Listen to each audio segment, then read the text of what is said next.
Rut pasal 1. Rut dan Naomi. Pada zaman para hakim memerintah ada kelaparan di tanah Israel. Lalu pergilah seorang dari Betlehem Yehuda beserta istrinya dan kedua anaknya laki-laki ke daerah Moab untuk menetap di sana sebagai orang asing. Ayat 2. Nama orang itu ialah Elimelek, nama istrinya Naomi, dan nama kedua anaknya Mahlon dan Kilion.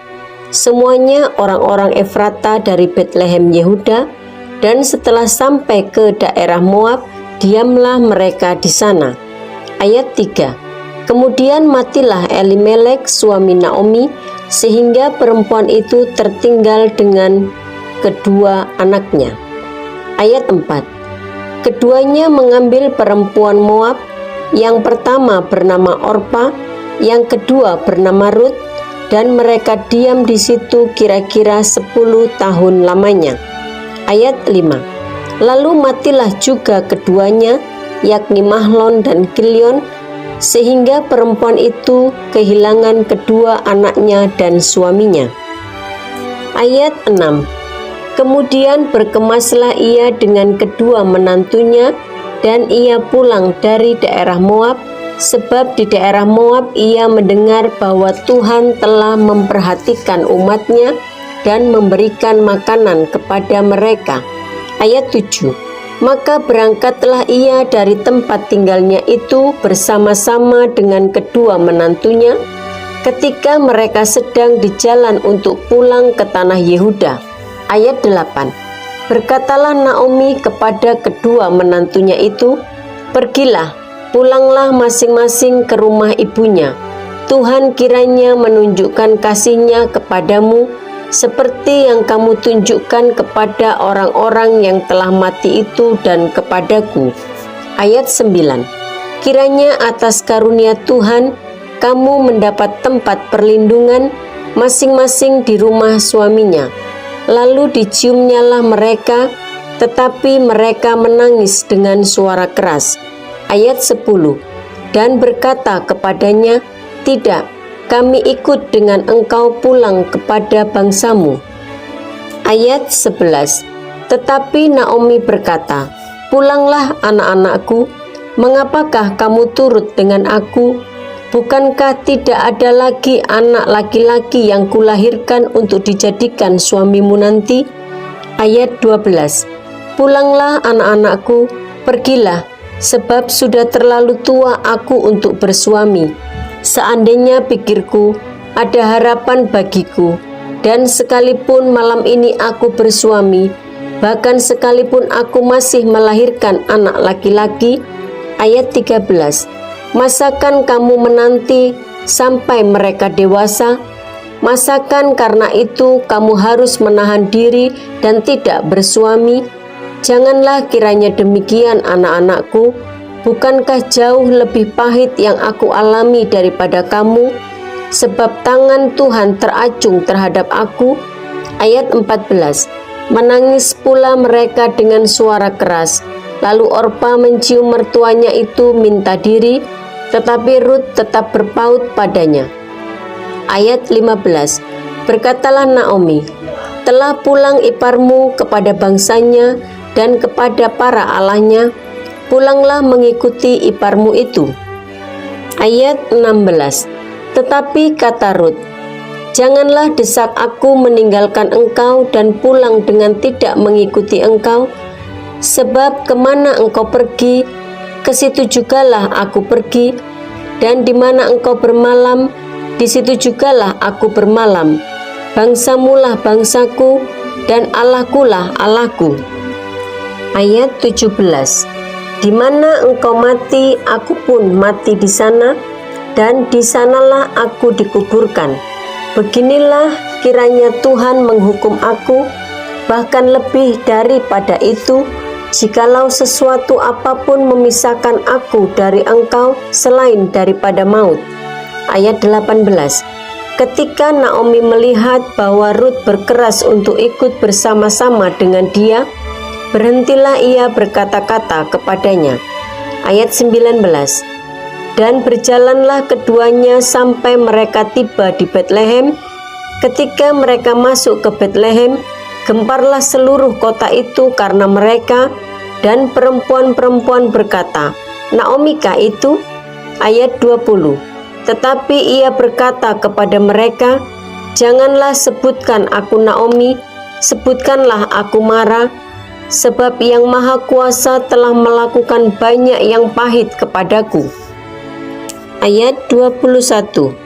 Dengan tangan yang penuh aku pergi, tetapi dengan tangan yang kosong Tuhan memulangkan aku. Mengapakah kamu menyebutkan aku Naomi? Karena Tuhan telah naik saksi menentang aku, dan Yang Maha Kuasa telah mendatangkan malapetaka kepadaku. Ayat 22. Demikianlah Naomi pulang bersama-sama dengan Rut, perempuan Moab itu, menantunya, yang turut pulang dari daerah Moab, dan sampailah mereka ke Betlehem pada permulaan musim menuai jelai. Rut pasal 2. Rut bertemu dengan Boas. Naomi itu mempunyai seorang sanak dari pihak suaminya, seorang yang kaya raya dari kaum Elimelek, namanya Boas. Ayat 2. Maka Rut, perempuan Moab itu, berkata kepada Naomi, "Biarkanlah aku pergi ke ladang memungut bulir-bulir jelai di belakang orang yang murah hati kepadaku." Dan sahut Naomi kepadanya, "Pergilah anakku." Ayat 3. Pergilah ia, lalu sampai di ladang dan memungut jelai di belakang penyabit-penyabit. Kebetulan ia berada di tanah milik Boas yang berasal dari kaum Elimelek. Ayat 4. Lalu datanglah Boas dari Betlehem. Ia berkata kepada penyabit-penyabit itu, "Tuhan kiranya menyertai kamu." Jawab mereka kepadanya, "Tuhan kiranya memberkati tuan." Ayat 5. Lalu kata Boas kepada bujangnya yang mengawasi penyabit-penyabit itu, "Dari manakah perempuan ini?" Ayat 6. Bujang yang mengawasi penyabit-penyabit itu menjawab, "Dia adalah seorang perempuan Moab. Dia pulang bersama-sama dengan Naomi dari daerah Moab." Ayat 7. Tadi ia berkata, "Izinkanlah kiranya aku memungut dan mengumpulkan jelai dari antara berkas-berkas jelai ini di belakang penyabit-penyabit." Begitulah ia datang dan terus sibuk dari pagi sampai sekarang, dan seketika pun ia tidak berhenti. Ayat 8. Sesudah itu, berkatalah Boas kepada Rut, "Dengarlah dahulu anakku, tidak usah engkau pergi memungut jelai ke ladang lain, dan tidak usah juga engkau pergi dari sini, tetapi tetaplah dekat pengerja-pengerjaku perempuan." Ayat 9. Lihat saja ke ladang yang sedang disabit orang itu, ikutilah perempuan-perempuan itu dari belakang, sebab aku telah memesankan kepada pengerja-pengerja lelaki, jangan mengganggu engkau. Jika engkau haus, pergilah ke tempayan-tempayan dan minumlah air yang dicedok oleh pengerja-pengerja itu. Ayat 10. Lalu sujudlah Rut menyembah dengan mukanya sampai ke tanah dan berkata kepadanya, "Mengapakah aku mendapat belas kasihan daripadamu, sehingga Tuhan memperhatikan aku, padahal aku ini seorang asing?" Ayat 11. Boas menjawab, "Telah dikabarkan orang kepadaku dengan lengkap segala sesuatu yang engkau lakukan kepada mertuamu sesudah suamimu mati, dan bagaimana engkau meninggalkan ibu bapakmu dan tanah kelahiranmu, serta pergi kepada suatu bangsa yang dahulu tidak engkau kenal." Ayat 12. Tuhan kiranya membalas perbuatanmu itu, dan kepadamu kiranya dikaruniakan upahmu sepenuhnya oleh Tuhan Allah Israel, yang di bawah sayapnya engkau datang berlindung. Ayat 13. Kemudian berkatalah Rut, "Memang aku mendapat belas kasihan daripadamu ya tuanku, sebab tuanku telah menghiburkan aku dan telah menenangkan hati hamba-Mu ini, walaupun aku tidak sama seperti salah seorang hamba-hamba-Mu perempuan. Ayat 14. Ketika sudah waktu makan, berkatalah Boas kepadanya, "Datanglah kemari, makanlah roti ini dan celupkanlah suapmu ke dalam cuka ini." Lalu duduklah ia di sisi penyabit-penyabit itu, dan Boas mengunjukkan bertih gandum kepadanya. Makanlah Rut sampai kenyang, bahkan ada sisanya. Ayat 15. Setelah ia bangun untuk memungut pula, maka Boas memerintahkan kepada pengerja-pengerjanya, dari antara berkas-berkas itu pun ia boleh memungut, janganlah ia diganggu. Ayat 16. Bahkan haruslah engkau dengan sengaja menarik sedikit-sedikit dari onggokan jelek itu untuk dia dan meninggalkannya supaya dipungutnya. Janganlah berlaku kasar terhadap dia. Ayat 17. Maka ia memungut di ladang sampai petang, lalu ia mengirik yang dipungutnya itu, dan ada kira-kira seeva jelai banyaknya. Ayat 18. Diangkatnya lah itu, lalu masuklah ia ke kota. Ketika mertuanya melihat apa yang dipungutnya itu, dan ketika dikeluarkannya dan diberikannya kepada mertuanya sisa yang ada setelah kenyang itu. Ayat 19. Maka berkatalah mertuanya kepadanya, "Di mana engkau memungut dan di mana engkau bekerja hari ini? Diberkatilah kiranya orang yang telah memperhatikan engkau itu." Lalu diceritakannya lah kepada mertuanya itu, kepada siapa ia bekerja. Katanya, "Nama orang yang siapa aku bekerja hari ini ialah Boas." Ayat 20. Sesudah itu berkatalah Naomi kepada menantunya, "Diberkatilah kiranya orang itu oleh Tuhan yang rela mengaruniakan kasih setianya kepada orang-orang yang hidup dan yang mati." Lagi kata Naomi kepadanya, "Orang itu kaum kerabat kita, dialah salah seorang yang wajib menebus kita." Ayat 21. Lalu kata Rut perempuan Moab itu, "Lagi pula ia berkata kepadaku, tetaplah dekat pengerja-pengerjaku sampai mereka menyelesaikan seluruh penyabitan ladangku." Ayat 22. Lalu berkatalah Naomi kepada Rut menantunya itu, "Ya anakku, sebaiknya engkau keluar bersama-sama dengan pengerja-pengerjanya perempuan, supaya engkau jangan disusahi orang di ladang lain." Ayat 23. Demikianlah Rut tetap dekat pada pengerja-pengerja perempuan Boas untuk memungut, sampai musim menuai jelai dan musim menuai gandum telah berakhir. Dan selama itu ia tinggal pada mertuanya. Rut pasal 3. Rut dan Boas di tempat pengirikan. Lalu Naomi mertuanya itu berkata kepadanya, "Anakku, apakah tidak ada baiknya jika aku mencari tempat perlindungan bagimu, supaya engkau berbahagia?" Ayat 2. Maka sekarang, bukankah Boas yang pengerja-pengerjanya perempuan telah kau temani ini adalah sanak kita? Dia pada malam ini menampi jelai di tempat pengirikan. Ayat 3. Maka mandilah dan beruraplah, pakailah pakaian bagusmu dan pergilah ke tempat pengirikan itu. Tetapi janganlah engkau ketahuan kepada orang itu sebelum ia selesai makan dan minum. Ayat 4. Jika ia membaringkan diri tidur, haruslah engkau perhatikan baik-baik tempat ia berbaring. Kemudian datanglah dekat, singkapkanlah selimut dari kakinya dan berbaringlah di sana.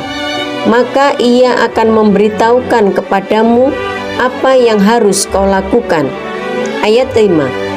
Lalu kata Rut kepadanya, "Segala yang engkau katakan itu akan kulakukan." Ayat 6. Sesudah itu pergilah ia ke tempat pengirikan, dan dilakukannya tepat seperti yang diperintahkan mertuanya kepadanya. Ayat 7. Setelah Boas habis makan dan minum dan hatinya gembira, datanglah ia untuk membaringkan diri tidur pada ujung timbunan jelai itu. Kemudian datanglah perempuan itu dekat dengan diam-diam, disingkapkannya lah selimut dari kaki Boas, dan berbalinglah ia di situ. Ayat 8. Pada waktu tengah malam, dengan terkejut terjagalah orang itu, lalu meraba-raba ke sekelilingnya, dan ternyata ada seorang perempuan berbaring di sebelah kakinya. Ayat 9. Berkatalah ia, "Siapakah engkau ini?" Jawabnya, "Aku Rut hambamu. Kembangkanlah kiranya sayapmu melindungi hambamu ini, sebab engkaulah seorang kaum yang wajib menebus kami." Ayat 10. Lalu katanya, "Diberkatilah kiranya engkau oleh Tuhan, ya anakku. Sekarang engkau menunjukkan kasih-Mu lebih nyata lagi daripada yang pertama kali itu, karena engkau tidak mengejar-ngejar orang-orang muda, baik yang miskin maupun yang kaya." Ayat 11. Oleh sebab itu anakku, janganlah takut.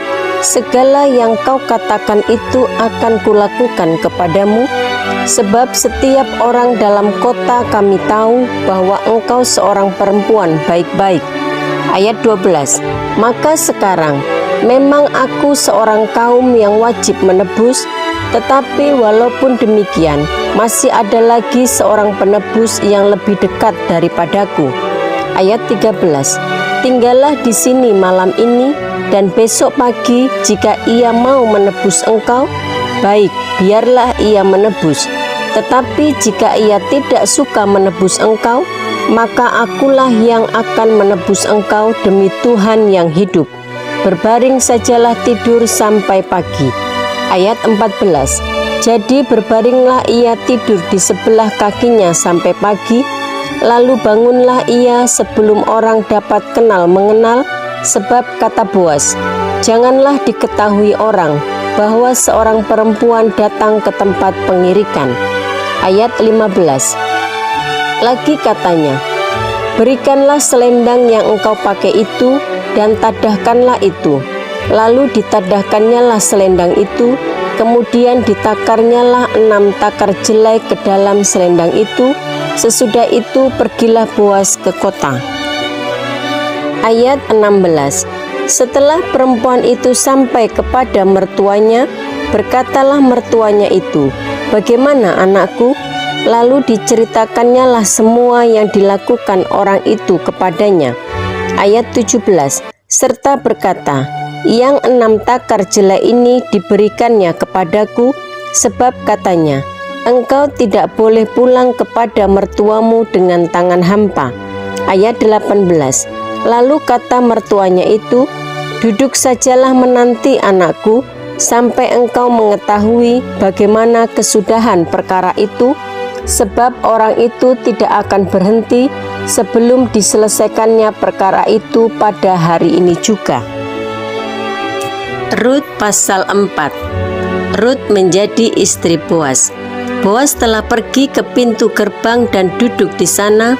Kebetulan lewatlah penebus yang disebutkan Boas itu. Lalu berkatalah Boas, "Hai saudara, datanglah dahulu kemari, duduklah di sini." Maka datanglah ia lalu duduk. Ayat 2. Kemudian dipilihnyalah 10 orang dari para tua-tua kota itu dan berkata, "Duduklah kamu di sini." Maka duduklah mereka. Ayat 3. Lalu berkatalah ia kepada penebus itu, "Tanah milik kepunyaan saudara kita Elimelek hendak dijual oleh Naomi yang telah pulang dari daerah Moab." Ayat 4. Jadi pikirku, baik juga hal itu kusampaikan kepadamu sebagai berikut: belilah tanah itu di depan orang-orang yang duduk di sini dan di depan para tua-tua bangsa kita. Jika engkau mau menebusnya, tebuslah. Tetapi jika engkau tidak mau menebusnya, beritahukanlah kepadaku supaya aku tahu, sebab tidak ada orang yang dapat menebusnya kecuali engkau, dan sesudah engkau aku. Lalu berkatalah ia, "Aku akan menebusnya." Ayat 5. Tetapi kata Boas, pada waktu engkau membeli tanah itu dari tangan Naomi, engkau memperoleh Rut juga perempuan Moab, istri orang yang telah mati itu, untuk menegakkan nama orang itu di atas milik pusakanya. Ayat 6. Lalu berkatalah penebus itu, jika demikian, aku ini tidak dapat menebusnya, sebab aku akan merusakkan milik pusakaku sendiri. Aku mengharap engkau menebus apa yang seharusnya aku tebus, sebab aku tidak dapat menebusnya. Ayat 7. Beginilah kebiasaan dahulu di Israel dalam hal menebus dan menukar. Setiap kali orang hendak menguatkan suatu perkara, maka yang seorang menanggalkan kasutnya sebelah dan memberikannya kepada yang lain. Demikianlah caranya orang mensahkan perkara di Israel. Ayat 8. Lalu penebus itu berkata kepada Boas, engkau saja yang membelinya, dan tanggalkanlah kasutnya. Ayat 9. Kemudian berkatalah Boas kepada para tua-tua dan kepada semua orang di situ, kamulah pada hari ini menjadi saksi bahwa segala milik Elimelek dan segala milik Kilion dan Mahlon aku beli dari tangan Naomi. Ayat 10. Juga Rut, perempuan Moab itu, istri Mahlon, aku peroleh menjadi istriku untuk menegakkan nama orang yang telah mati itu di atas milik pusakanya. Demikianlah nama orang itu tidak akan lenyap dari antara saudara-saudaranya dan dari antara warga kota. Kamulah pada hari ini menjadi saksi. Ayat 10. Dan seluruh orang banyak yang hadir di pintu gerbang dan para tua-tua berkata, kamilah menjadi saksi. Tuhan kiranya membuat perempuan yang akan masuk ke rumahmu itu sama seperti Rahel dan Lea, yang keduanya telah membangunkan umat Israel. Biarlah engkau menjadi makmur di Efrata, dan biarlah namamu termasyhur di Betlehem. Ayat 12. Keturunanmu kiranya menjadi seperti keturunan Peres yang dilahirkan Tamar bagi Yehuda, oleh karena anak-anak yang akan diberikan Tuhan kepadamu dari perempuan muda ini. Ayat 13. Lalu Boas mengambil Rut, dan perempuan itu menjadi istrinya, dan dihampirinya lah dia. Maka atas karunia Tuhan, perempuan itu mengandung, lalu melahirkan seorang anak laki-laki. Ayat 14. Sebab itu perempuan-perempuan berkata kepada Naomi, terpujilah Tuhan yang telah rela menolong engkau pada hari ini dengan seorang penebus, termasyhurlah kiranya nama anak itu di Israel. Ayat 15. Dan dialah yang akan menyegarkan jiwamu dan memelihara engkau pada waktu rambutmu telah putih, sebab menantumu yang mengasihi engkau telah melahirkannya, perempuan yang lebih berharga bagimu dari 7 anak laki-laki. Ayat 16. Dan Naomi mengambil anak itu serta meletakkannya pada pangkuannya, dan dialah yang mengasuhnya. Ayat 17. Dan tetangga-tetangga perempuan memberi nama kepada anak itu, katanya, pada Naomi telah lahir seorang anak laki-laki. Lalu mereka menyebutkan namanya Obed. Dialah ayah Isai, ayah Daud. Silsilah Daud. Ayat 18. Inilah keturunan Peres. Peres memperanakkan Hesron. Ayat 19. Hesron memperanakkan Ram. Ram memperanakkan Aminadab. Ayat 20. Aminadab memperanakkan Nahason. Nahason memperanakkan Salmon. Ayat 21. Salmon memperanakkan Boas. Boas memperanakkan Obed. Ayat 22. Obed memperanakkan Isai. Isai memperanakkan Daud.